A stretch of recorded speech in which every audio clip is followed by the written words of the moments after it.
Syederalun Pengadilan Negeri Serang, Banten menetapkan Nikita Mirzani divonis bebas terkait kasus pencemaran nama baik oleh Dito Mahendra.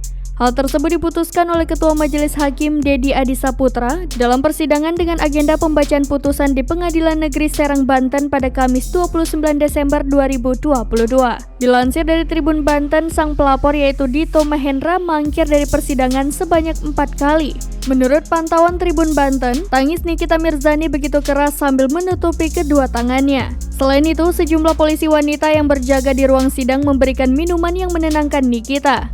Selain itu, rekan Nikita Fitri Salhuteru dan manajer Pujianto turut memeluk Nikita Mirzani. Nikita pun berterima kasih kepada rekan media, sahabat, dan tim kuasa hukum lantaran telah mendampingi dirinya selama kasus bergulir.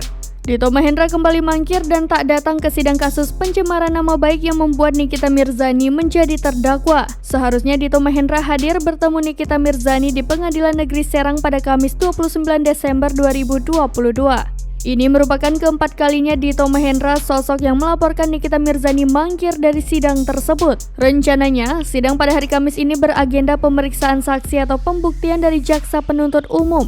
Kepada Majelis Hakim, Jaksa Penuntut Umum dari Kejaksaan Negeri Serang mengungkapkan Dito Mahendra sedang berobat ke Malaysia.